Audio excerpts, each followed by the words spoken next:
Welcome into TexAgs Rewind presented by Yeti. The fan show guys are here. Hi, friends. Hey, buddy. Howdy.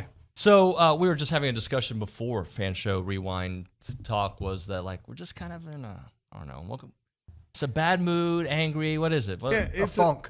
Funk. Yeah, I'd say, we're angry. We're still very angry about this. And it's not a game where you're going to come out feeling a whole lot better. But we're going to do it. So are we going to be in this funk until they hopefully beat Auburn? And Arkansas. Probably. so the funk will last. Yes. So they win the next three. Yes. Sets up a showdown against Bama. You guys are all back in. And then it will be a whiplash because you will go from funk to like, let's go. Yeah, you win the next 4 games in a row. You win the next 4 games in a row. Doesn't matter what happens in Tennessee. We're all right back to where we were pre-Miami. Yeah. Okay. I feel good for a moment, but then I realized that's a long time away. All right, on the show today, we did the Heisman watch with Olin Buchanan. We like Olin. Stephen McGee was great. Ryan Swope was great. They were in studio. Always love that discussion around college football with AT and these knuckleheads. We actually had some good things to say today. It's TexAgs Rewind. Check it out.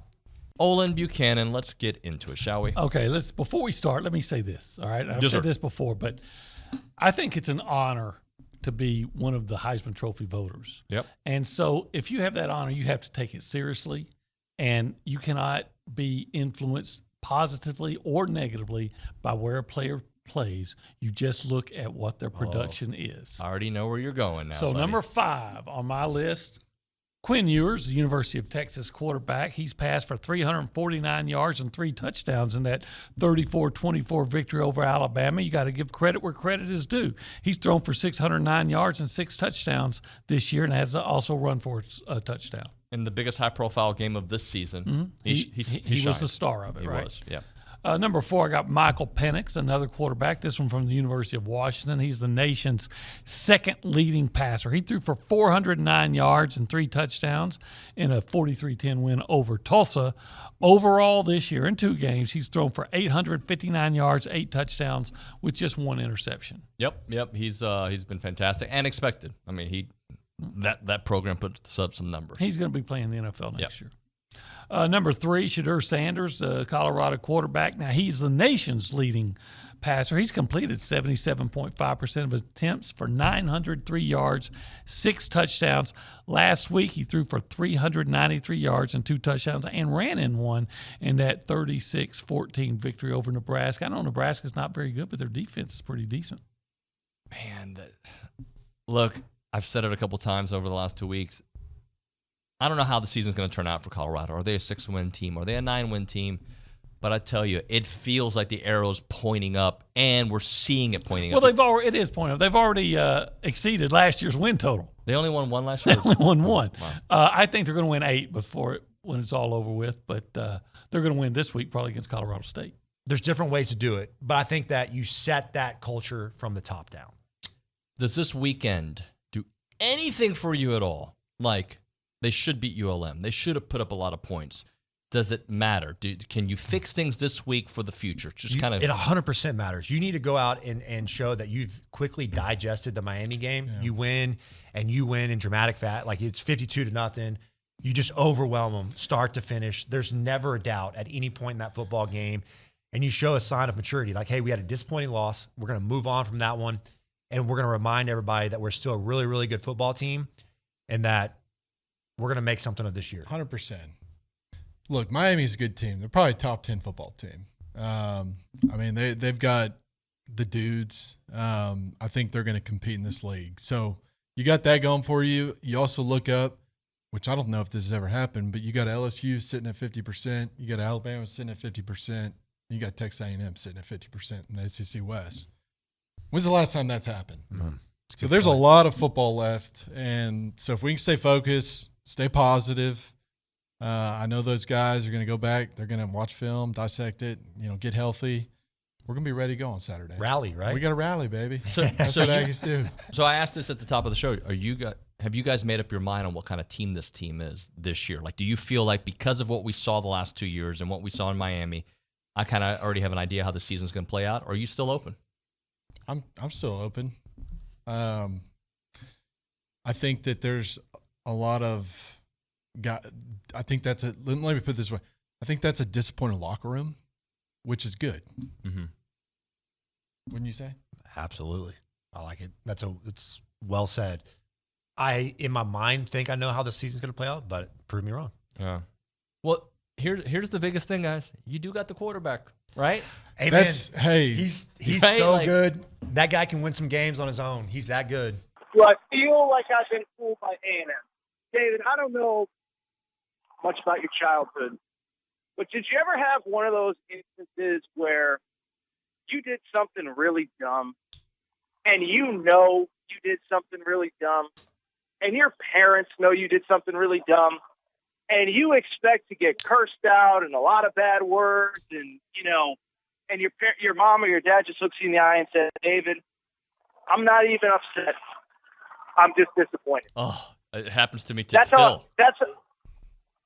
Yes. Oh, well, okay. Well, first of all, by the way, it happens to all of us, right?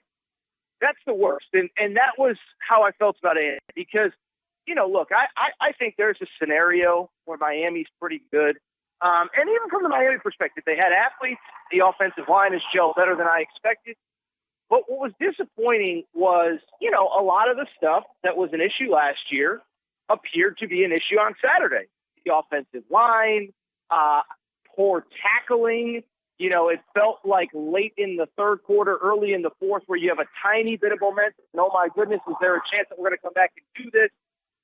Sloppy pursuit angle, sloppy tackling. I mean, that's the disappointing part. If you go to Miami and they just got athletes everywhere and you aren't expecting that and they just run up and down the field and you say, wow, that's a second or third best team in the country, that's one thing.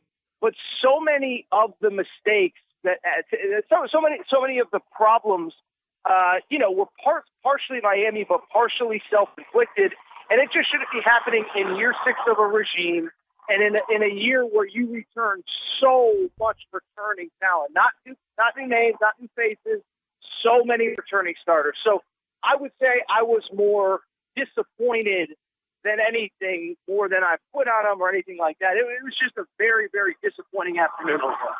All right, gentlemen. Matt, you start us off. What do you expect to see this weekend? I better see a team that's just so. I need them to match my anger. I want them to be way more angry than we all are. I want them to be embarrassed by what just happened, the fact they got beat by a team that is not as good as them, and I want them to come out and absolutely just dust them. I mean, it better be it. But that's what you want to see. I want to see. What That's do you I- expect to see? Expect. I do expect. I do expect a pretty dominant. I do more expect it to be dominant than pretty we dominant. saw against New Mexico. week one? I'd say similar. I think it would be similar to what we saw in New Mexico. Okay. I do too. I think it's hard to make the comparison, but I watched the ULM, looked at their stuff. That's not a good football team. Okay, struggled with Army. I mean, it was a dogfight against Lamar last week. It's not good stats.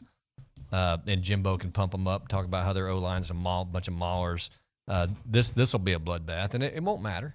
I mean, it'll be a maybe feel good 10-minute win. I just want it to be a get right game. Yeah, what I want to see is basically is what I expect. I mean, I expect Haynes or Max will be there late in the third quarter. He'll be playing a lot. I expect to see us not cover. Big line. It's a huge line, and I think that we will see us run the ball. I think this is going to be a short game. I really see us dedicating a lot of effort on establishing the run because I think that we have not seen that in 2 games. We have not seen an effective running game, and I think that we will see it in this game. I think we'll see all 3 backs. Hopefully we have healthy 3 backs. And I think we run the ball. I don't think we cover. Sutton, help us out. Tell the people what to do. I'm going to like it. Yeah. I'm going to subscribe. I'm going to comment. Okay. I'm going to share it. Yeah. And I'm going to repost it. Okay. Yeah, I mean, if you're watching right now, it's easy. Right Click there. the like button and Right there. subscribe. It means a lot to TexAgs and the show, Do it and with it's your it's right big for the hand or YouTube your game. left Check hand. Tell out the the people TexAgs Big Shot. Yeah, TexAgs Big Shot October 6th. Find us on Facebook or bbbsbrazos.org. It's a lot of fun. Gentlemen, thank you very much. We'll see Thank you you. guys next time. Bye.